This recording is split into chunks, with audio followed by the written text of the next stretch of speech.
Good morning to all. Welcome to TSN school. हम पढ़ रहे हैं कक्षा 6 हिंदी व्याकरण का पाठ्यक्रम। आज हम पाठ 7 पढ़ेंगे। पाठ 7 है आपका संज्ञा। संज्ञा के बारे में आप जानते ही होंगे, पिछली क्लासेस में आपने पढ़ा है। संज्ञा किसे कहते हैं? किसी व्यक्ति, वस्तु, स्थान, गुण आदि के नामों का जो बोध कराते हैं उन्हें हम संज्ञा कहते हैं। ठीक है। अब आपकी जो पाठ्य पुस्तक है इसमें कुछ वाक्य दिए गए हैं, इन्हें आप ध्यानपूर्वक पढ़िए सबसे पहले तो, और जो रंगीन शब्द हैं उन शब्दों को ध्यान से सुनिएगा। नेहा और राजू कल दिल्ली गए। अब यहाँ पर नेहा और राजू रंगीन शब्दों में लिखा है। वहाँ उन्होंने इंडिया गेट, लाल किला, जंतर मंतर जैसे अनेक दर्शनीय स्थल देखे। दिल्ली की ऊंची ऊंची इमारतों को देखकर वे अत्यंत प्रसन्न हुए। दोनों ने सुंदर शहर की खूब प्रशंसा की। अब यहाँ पर देखो, नेहा, राजू, इंडिया गेट, दिल्ली, लाल किला, जंतर मंतर, इमारतें, प्रसन्न, सुंदर, शहर, ये जो सभी शब्द जो हैं वो संज्ञा शब्द हैं। किस प्रकार संज्ञा शब्द है? देखो, नेहा और राजू व्यक्तियों के नाम हैं। इंडिया गेट, लाल किला, जंतर मंतर, दिल्ली, शहर, ये सब क्या है? जगह के नाम है, स्थानों के नाम है। इमारत, ये एक वस्तु का नाम है। प्रसन्न और सुंदर, इन शब्दों से हमें भावों का बोध हो रहा है। तो ये सारे जो शब्द हैं ये सभी शब्द क्या हैं? संज्ञा शब्द हैं। इसी प्रकार हम क्या कह सकते हैं कि संज्ञा किसे कहते हैं? किसी व्यक्ति, वस्तु, स्थान, भाव या गुण के नाम को संज्ञा कहते हैं। संज्ञा का अर्थ ही होता है नाम, मतलब किसी व्यक्ति का नाम पहचानना, किसी वस्तु का नाम पहचानना, किसी स्थान का नाम पहचानना और किसी भाव के नाम को पहचानना ही हम संज्ञा कहेंगे। भाव का नाम कैसे पहचानेंगे? जैसे मीठा, तो ये भाव है। अब भाव हमें कैसा हो रहा है? मीठा हो रहा है, तो ये भाव का नाम हुआ। ठीक है। अगर हम किसी चीज़ को देखकर खुश हो रहे हैं यानी प्रसन्न हो रहे हैं, तो खुश होना या प्रसन्न होना ये भाव का नाम हुआ, तो यहाँ पर ये भाववाचक संज्ञा हुई। क्लियर हुआ कि क्या कहा जा रहा है कि अगर आप किसी व्यक्ति के नाम को पहचान करते हैं, किसी वस्तु का नाम पहचानते हैं, किसी के स्थान को पहचानते हैं या भाव के नामों का अगर आपको बोध हो रहा हो, तो वह सभी शब्द क्या कहलाएंगे? संज्ञा शब्द कहलाएंगे। इसी को हम संज्ञा कहते हैं। क्लियर हुआ? संज्ञा, संज्ञा किसे कहेंगे? किसी व्यक्ति, वस्तु, स्थान, भाव या गुण के नाम को संज्ञा कहते हैं। यहाँ पे कुछ उदाहरण दिए थे आपको, उसके आधार पर आपको संज्ञा अच्छे से समझ में आ गई होगी। अब यहाँ पर संज्ञा के 3 भेद दिए गए हैं: व्यक्तिवाचक संज्ञा, जातिवाचक संज्ञा और भाववाचक संज्ञा। सबसे पहले हम व्यक्तिवाचक संज्ञा के बारे में जानेंगे। शब्द के जिस रूप से किसी विशेष व्यक्ति, वस्तु या स्थान विशेष का बोध हो उसे व्यक्तिवाचक संज्ञा कहते हैं। अब व्यक्तिवाचक संज्ञा में क्या आएगा? या तो कोई विशेष व्यक्ति का नाम होगा, या विशेष वस्तु का नाम होगा, या विशेष स्थान का नाम होगा, तो वहाँ पर व्यक्तिवाचक संज्ञा आएगा। जैसे गंगा, गंगा अगर हम कहें नदी, तो नदी का अर्थ जातिवाचक में आता है, लेकिन कहें गंगा नदी तो नाम विशेष के आधार पर अगर किसी का बोध हो रहा हो तो वह व्यक्तिवाचक में आएगा। क्लियर हुआ? दिल्ली, मोहित, हिमालय, गीता, मुंबई, ये सभी क्या है? व्यक्तिवाचक संज्ञा। क्यों? क्योंकि ये अपने अपने विशेष अर्थ को प्रकट कर रहे हैं, विशेष रूप से यह अपना अर्थ बता रहे हैं। जैसे दिल्ली एक महानगर है, शहर है। मोहित एक व्यक्ति का नाम है। हिमालय एक प्रचलित पहाड़ है। गीता एक सुप्रसिद्ध ग्रंथ है। ठीक है। मुंबई महानगर, शहर है। आया समझ में? तो ये जितने भी शब्द यहाँ पर, जितने भी नाम दिए गए हैं, ये किसी विशेष व्यक्ति, विशेष वस्तु या विशेष स्थान का बोध हमें करा रहे हैं। इसीलिए ये सब क्या हैं? व्यक्तिवाचक संज्ञा के अंतर्गत आते हैं। आया समझ में? क्लियर हुआ व्यक्तिवाचक संज्ञा? अब इसके बाद देखिए जातिवाचक संज्ञा, कॉमन नाउन। व्यक्तिवाचक संज्ञा क्या था? प्रॉपर नाउन, और जातिवाचक संज्ञा है कॉमन नाउन। शब्द के जिस रूप से संपूर्ण जाति का बोध हो उन्हें जातिवाचक संज्ञा कहते हैं। संपूर्ण जाति का बोध होना मतलब कि अगर हम जैसे नदी में जैसे गंगा, यमुना, सरस्वती, अगर मैं पर्टिकुलर अलग अलग नदियों के नाम लूँ तो वह सब जातिवाचक संज्ञा में आएगी। अगर इन सभी को मैं कहूँ नदियाँ या नदी, तो यह किस में आ जाएगा?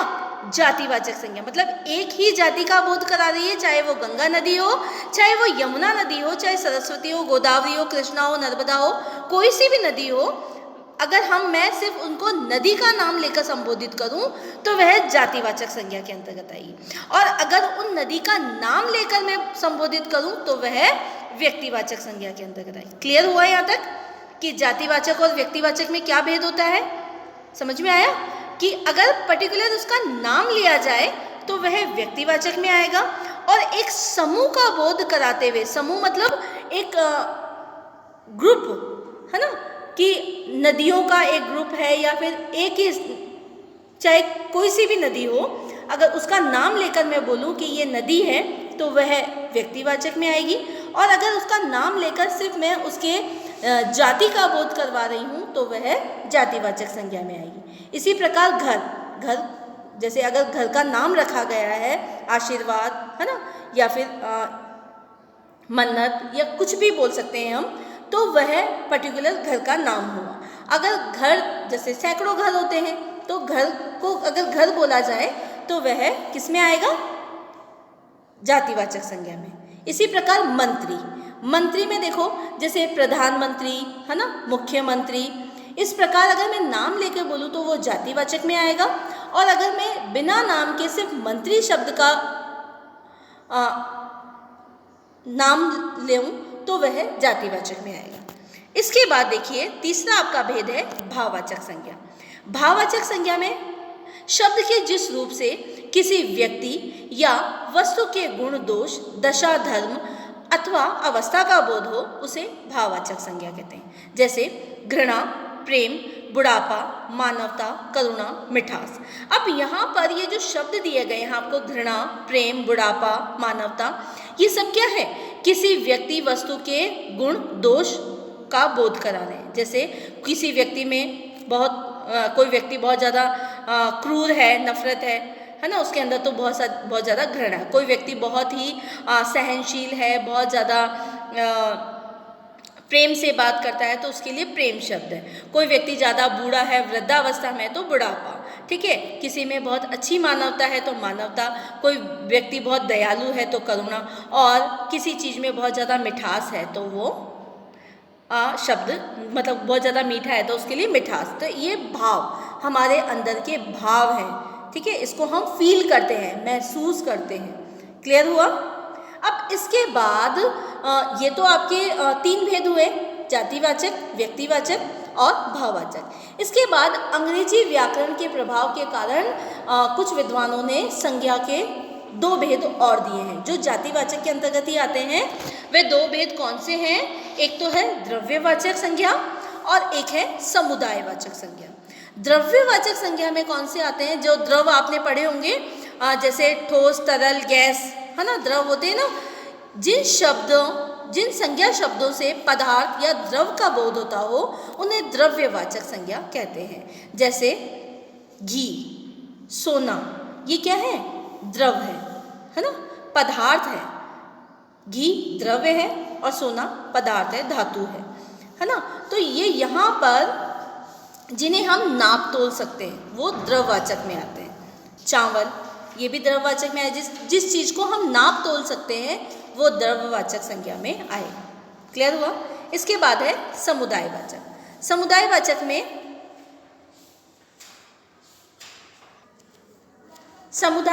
में कौन से शब्द आते हैं?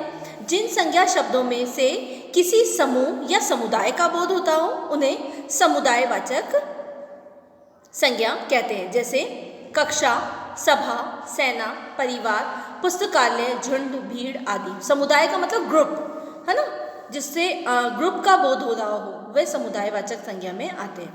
अब कुछ भाववाचक शब्द जो मूल शब्द हैं उन्हें रूढ़ भाववाचक कहा जाता है। और अधिकांश भाववाचक संज्ञाएं 5 प्रकार के शब्दों से निर्मित होती है। पहली कौन सी है? देखो, जातिवाचक संज्ञा से भाववाचक संज्ञा बनाना। सबसे पहले जातिवाचक संज्ञा से भाववाचक संज्ञा बना। जातिवाचक का अर्थ तो आपको पता चल ही गया होगा, किसे कहते हैं जातिवाचक संज्ञा? क्या पढ़ा था हमने जातिवाचक संज्ञा में? कि जिससे किसी विशेष व्यक्ति, विशेष वस्तु या विशेष स्थान का बोध होता हो, है ना। तो मानव का भाववाचक संज्ञा बनाएंगे तो मानवता, मित्र का मित्रता, वीर का वीरता, नारी का नारित्व, भाई का भाईचारा, गुरु का गुरुत्व, समाज का सामाजिक। इसी प्रकार सर्वनाम से भाववाचक संज्ञा बनाना किस प्रकार बनेगा? अहम से अहंकार, निज से निजता, सर्व से सर्वस्व, अपना से अपनापन या अपनत्व, मम से ममता। इसके बाद विशेषण से भाववाचक संज्ञा कैसे बनाई जाती है? जैसे अच्छा से अच्छाई, कमजोर से कमजोरी, कर्ता से कर्तव्य, एक से एकता, पराधीन से पराधीनता, आवश्यक से आवश्यकता, चमक से चमकीला या चमकीलापन, सुंदर से सौंदर्य या सुंदरता, दुष्ट से दुष्टता। क्रिया से भाववाचक संज्ञा बनाना, उधार से उधारी, जगना से जागरण, दिखाना से दिखावा, बचना से बचाव, उड़ना से उड़ान, घबराना से घबराहट। अव्यय से भाववाचक संज्ञा बनाना, समीप से समीपता, ऊपर से ऊपरी, देर से देरी, निकट से निकटता, धिक से धिक्कार, शीघ्र से शीघ्रता। ये सारे जो भाववाचक संज्ञा, मतलब भाववाचक संज्ञा को हम 5 प्रकार से निर्मित कर सकते हैं। मतलब भाववाचक संज्ञा को हम 5 प्रकार से बना सकते हैं, जिसमें जातिवाचक संज्ञा आती है, सर्वनाम से भी बना सकते हैं, विशेषण से बना सकते हैं, क्रिया से बना सकते हैं और अव्यय से बना सकते हैं। इसके बाद विभिन्न पदों तथा संज्ञा का परस्पर परिवर्तन। अब जो पद हैं यानी शब्द हैं उनका परस्पर परिवर्तन किस प्रकार होता है? जैसे भाववाचक का तो हमने देख ही लिया। उसके बाद व्यक्तिवाचक से जातिवाचक में, जब कोई व्यक्तिवाचक संज्ञा किसी विशेष व्यक्ति का बोध न कराकर उसके जैसे गुण दोष वाले व्यक्ति का बोध कराती है तो वह व्यक्तिवाचक न रहकर जातिवाचक संज्ञा बन जाती है।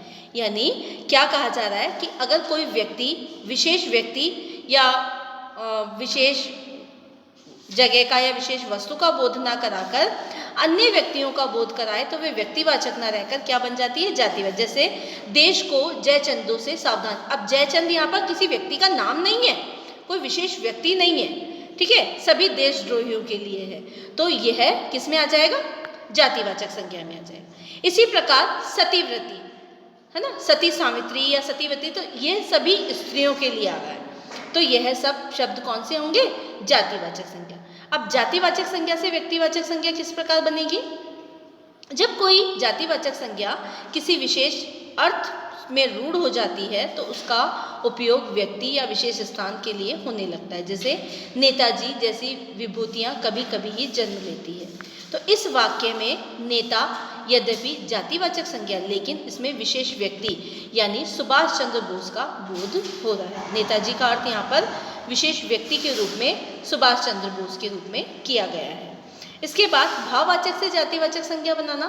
जब भाववाचक संज्ञा का बहुवचन में प्रयोग होता है तो वह जातिवाचक बन जाती है। प्रकट सच्चाइयों से कौन इनकार करता है?